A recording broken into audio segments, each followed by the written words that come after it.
Siya classes में आप लोगों का स्वागत है। आइए हम अपनी क्लास को शुरू करते हैं। आज हम देखेंगे बाल विकास के 10 अति महत्वपूर्ण प्रश्न जो बार-बार परीक्षाओं में पूछे जाते हैं। चलिए हम अपनी क्लास को शुरू करते हैं। पहले प्रश्न को देख लेते हैं। नवजात शिशु आमतौर पर इससे पीड़ित रहते हैं। ऑप्शन ए है आंतों के संक्रमण से, ऑप्शन बी है नवजात पीलिया से, ऑप्शन सी है माता द्वारा यौन संक्रमित रोगों से या रोग से, अगला है इनमें से कोई नहीं। इसमें जो आपका सही उत्तर होगा ऑप्शन सी आपका सही होगा। नवजात शिशु आमतौर पर किससे पीड़ित होते हैं? आमतौर पर माता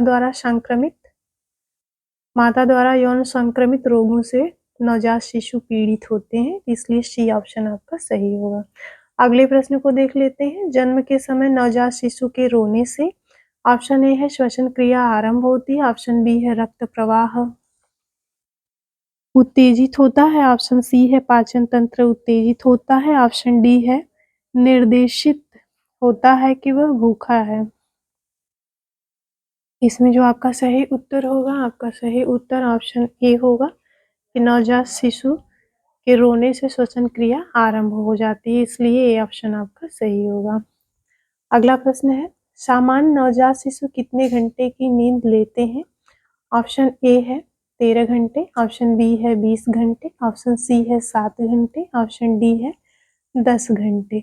इसमें जो आपका सही उत्तर होगा, जो सामान्य नवजात शिशु होते हैं वो 20 घंटे सोते हैं, इसलिए बी ऑप्शन आपका सही होगा।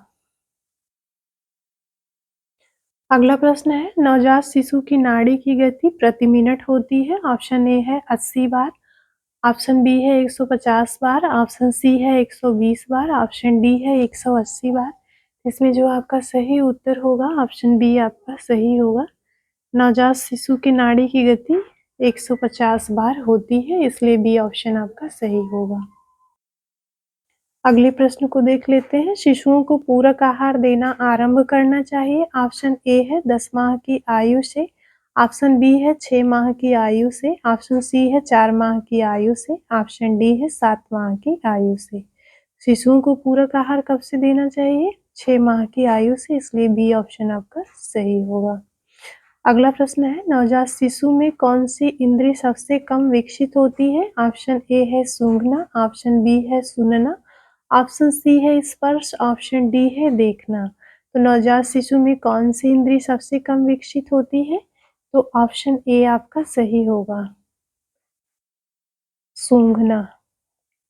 अगला प्रश्न है प्रसव के बाद शिशु की नाल कब काटना चाहिए? ऑप्शन ए है 2 घंटे बाद, ऑप्शन बी है जब उसमें स्पंदन रुके, ऑप्शन सी है तत्काल, ऑप्शन डी है इनमें से कोई नहीं। तो इसमें जो आपका सही उत्तर होगा ऑप्शन बी आपका सही होगा कि नवजात शिशु का नाल कब काटना चाहिए? जब उसमें स्पंदन रुक जाए तब काटना चाहिए।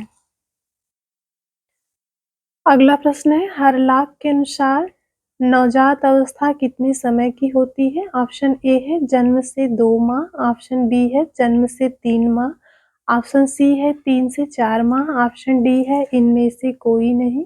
इसमें जो आपका सही उत्तर होगा ऑप्शन ए आपका सही होगा। हरलाख के अनुसार नवजात अवस्था जो होती है वो जन्म से 2 माह तक की होती है। इसके बाद आपकी बचपना अवस्था आती है जो 2 माह से 2 वर्ष तक की होती है। इसके बाद आपकी बाल्यावस्था होती है जो 3 वर्ष से आपका 12 वर्ष तक होती है। इसके बाद किशोरावस्था होती है जो कि 13 वर्ष से लेकर के 21 वर्ष तक की होती है। इसके बाद आपकी प्रौढ़ावस्था होती है, फिर मध्यावस्था आती है और वृद्धावस्था आती है। अगले प्रश्न को देख लेते हैं। नवजात अवस्था है, ऑप्शन ए है असमायोजन, ऑप्शन बी है आत्मनिर्भरता, ऑप्शन सी है परिपक्वता, ऑप्शन डी है इनमें से कोई नहीं।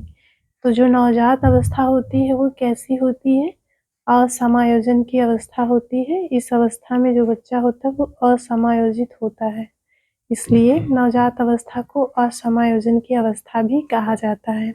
अगला प्रश्न है नाल छेदन के समय गर्भनाल को शिशु की नाभि से कितने इंच की दूरी पर बांधना चाहिए? ऑप्शन ए है 1 इंच, ऑप्शन बी है 2 इंच, ऑप्शन सी है 3 इंच, ऑप्शन डी है इनमें से कोई नहीं।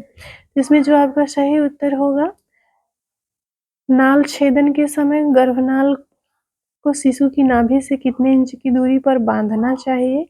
तो ऑप्शन बी आपका सही है, 2 इंच की दूरी पर बांधना चाहिए।